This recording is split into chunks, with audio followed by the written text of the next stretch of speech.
Good morning. This is a lesson about writing a food review.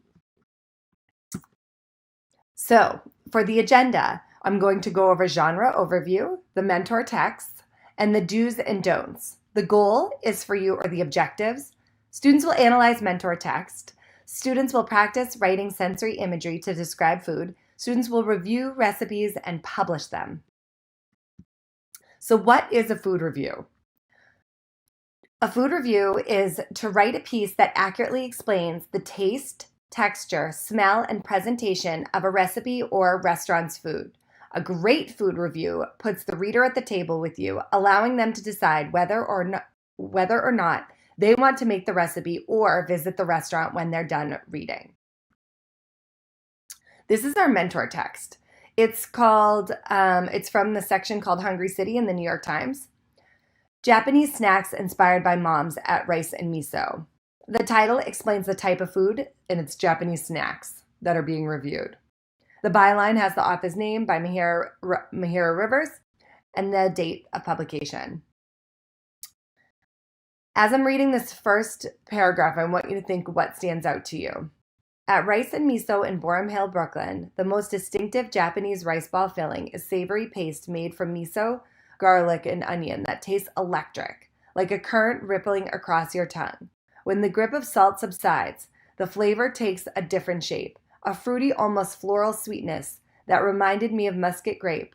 Not the fruit, but the grape-flavored kusagi gummies from Japan.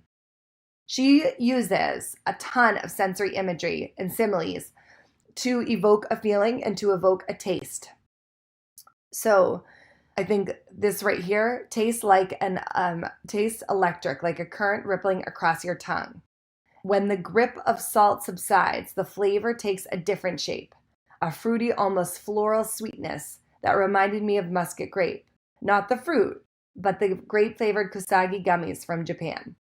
That sensory imagery really makes a clear image in my head. She also uses simile, and she specifically calls out actual ingredients, which evokes the taste or the smell. Now, in this next section, she talks about the background, the importance of the food. And this is really important as well, because you also want to think about, like, what does the recipe mean to you? What does this food mean to you in, like, a cultural way, in a emotional way? So Mika Hatsushima, 46, is the owner of Rice and Miso and a former model from Tokyo. She left the bustling city for another when she moved to New York in 1999. As a model, my diet was messed up, she said. When I got pregnant, my mom came to help me and she cooked for me. That's when Hatsushima realized that the foods she had grown up eating, like rice balls and bento boxes, were what she wanted to make for her own daughter. In 2012, 2 years after the first of her two daughters were born, Mrs. Hatsushima started selling rice balls and miso soup in the Brooklyn Flea in Fort Greene, Brooklyn. She tired of the food market circuit and opened the Boerum Hill shop in 2017. She maintains a kiosk at the Archway in Dumbo, and since November has occupied a stop grab and go storefront in the neighborhood. Oops. Then you have this picture right here with a caption. So we have the historical background and importance of this food to her, the emotion behind it, the reasoning, the rationale. And then we also have a picture here, and it says a handful of rice balls are pan-seared and basted with tamari and miridin reduction, which caramelized against the heat. Pictures are always a really nice way to set the stage for a food review. So when you're writing a food review, here's a list of do's and don'ts.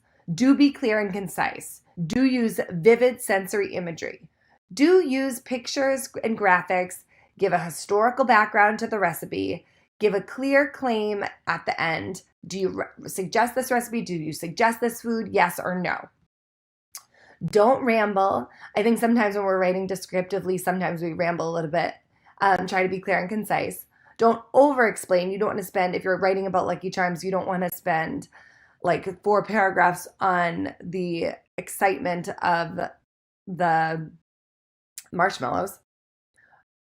Don't go over 1,000 words. Keep it short, keep it simple, and don't be unkind to the cook, especially if it's a parent or guardian. And that